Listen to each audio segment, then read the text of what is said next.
brutally occupying a section of those people. Our leaders are hypocrites and liars.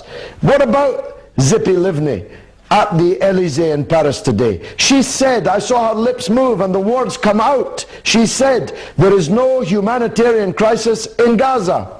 When everyone from the United Nations to the humblest person watching the television screen knows there's a humanitarian crisis of awesome proportions.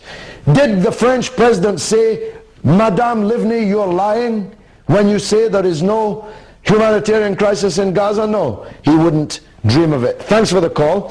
Here's another call from London. Eric, welcome to the show. Eric, go ahead. Hello, I'm Ellen from London. I'm just calling regarding Gaza, but taking a little bit of a different perspective, looking at it from the media. I'm just thinking, all these channels such as BBC, CNN, or Fox, they're all saying how they're really open and they look at both sides. All these channels have been interviewing these politicians from Israel who are defending this monstrous thing, the second Holocaust that they're imposing onto Gaza, saying how it's perfectly fine and they're not committing a crime. And nobody is bothering to talk to anybody from Hamas. At the end of the day, Hamas was voted in by the people, was it not? Indeed, indeed, that's so. There are a number of practical problems, Ellen. I apologize for getting your name wrong. There are a number of practical problems. The Hamas leaders are now underground, or at least they should be, and one of them was killed today, along with his wives and children, because he was in his house. It's very difficult to interview leaders of an organization that Israel is trying its best, using the world's most powerful weapons, to try and kill. So that's one problem. The second problem is the Gaza spokespeople that do make it onto the screen invariably are much less polished in their presentation than the Western immigrants to Israel, who Israel puts up for the television. There's a man with a South African accent, there's a man with an American accent, there's a man with an English accent, all appealing to the Western point of view. The Gazan, the Palestinian, looks other, he looks alien, the Israeli looks like us and sounds like us. So there's a major public relations problem in terms of the outgunning of the Palestinian argument by the Israeli argument, quite apart from the massive disparity in military power. Let's take another call from Mohammed Shafiq in Manchester. Mohammed, welcome to the show. Yes, good evening, George, from very cold Manchester. I just want to obviously offer support and prayers to the people of Gaza. Under this Nazi-like regime of Israel and the bombardment that they are doing in Gaza, and the absolute silence that there is in the international community. And my friends and everybody in the Ramadan Foundation is absolutely committed to supporting the people in Gaza. And we would actually encourage people to get in touch with their local MPs, with their local politicians, and really put pressure on and try to build a strong lobby that can take the Zionist lobby on. Well, I appreciate that very much, Mohammed, and do try to get down to the demonstrations, either the local ones in Manchester or the one in London on Saturday, which is marching from the Embankment to Trafalgar Square. But the point you make is a very good one. Wherever I'm on the media, the supporters of Israel organize hundreds, and I mean hundreds, of complaints to the broadcaster about the fact that I've been on and what I've been saying. We really have to get our public relations machine up to the same level of sharpness as theirs, because they outgun us here in Britain in that respect also. However, so grotesque is what we're watching that Israel's undoubtedly nonetheless losing the argument. Let's take an SMS on the comment wall, and this one is from, well, we don't know where, but it's, where is the so-called international peace envoy? Shame on you, Tony Blair. Where is the man of change? Shame on you, Barack Obama. Where is the head of the world's most famous academic? Shame on you, Sheikh Al-Azhar. Where is the so-called Arabic zeal? Shame on all the Arab leaders. Well, the only one of those I could possibly disagree with is the second. Barack Obama is not able to make any comment on the situation in this grave international crisis because he isn't the President of the United States. The United States still has a president. Crawford, Texas has to wait a few days to get its village idiot back.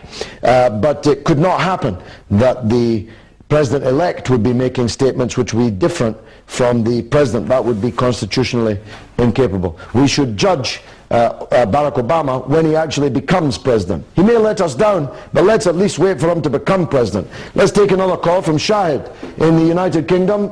Shahid, welcome. Good evening, George. Good evening, sir. My name's Shahid, and I'm calling from Dewsbury in the UK. Welcome. Hi there. First, I'd like to offer our support for all the efforts that you've made in the past, and I hope you carry on with the tremendous efforts in the future. Thank you, sir. Right. I have two questions for you. One is specific to AIPAC. In your opinion, how do you believe that AIPAC could be destroyed or weakened in the future? That's the first question. And the second question is that what pragmatic and sustainable solution do you offer to the Palestine and Israel conflict? Because at the end of the day, if Hamas fires a rocket in Israel, then that's quite counterproductive because it results in 50, 60 Gazans being killed.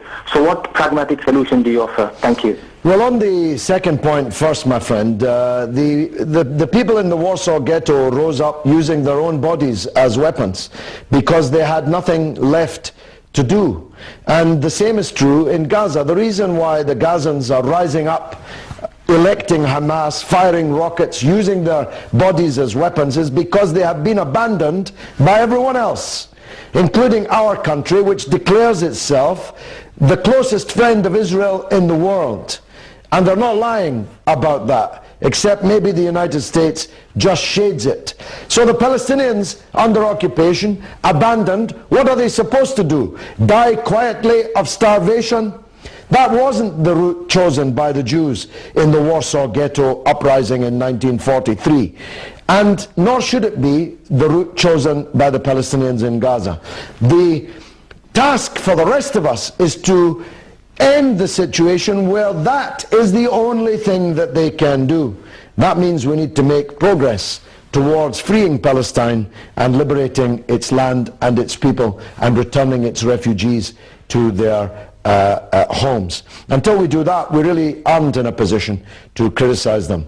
As for AIPAC in the United States, I'm going coast to coast and north to south in the United States. In March, I'll be speaking to thousands, maybe tens of thousands of people on that tour. It's called the Palestine Tour. Look out for it. Let's take another call from Mohammed in Luton. Mohammed, welcome. Hello. Hi, George. Yes, go ahead, sir. Yeah, hi, George. This is Mohammed from London. Okay, go ahead. Yeah, hi. Just been listening to all your comments, and very interesting.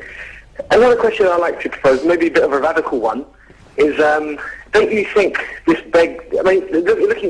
you touched upon history and the Warsaw, what was going on in 1943. Don't you think Israel is the bogeyman in the Arab territories, and don't you think it is the root of all problems? And maybe if all the Arab countries united to get back the land that was taken from them, being the permanent solution to this problem, because it's going to continue. It's going to happen. The Palestinians are going to continue fighting for their rights. Israel is going to continue expanding into their land. Shouldn't it just go away? Shouldn't Israel just go away? Well, I think, Mohammed, you make a powerful point. Chairman Mao Zedong once said to the late President Arafat, the Arabs are not serious about taking Palestine back, because if they were, all 300 million of them could simply march into it and take it back. And, he had a point. The Arab rulers are conspiring, most of them, many of them, with Israel in this big crime. The rest of them, with one exception in Damascus, are actually either conspiring or sitting back and allowing it all to happen. I happen to believe, I didn't always do so, that Palestine will never be free as long as the Arabs remain in chains under their dictatorships. And that's a problem, because that means we need a much bigger change than I originally envisaged. My feeling is that we need a Palestinian state from the river to the sea, democratic, secular, where all Jews, Muslims and Christians can live as equal citizens before the law. Hey.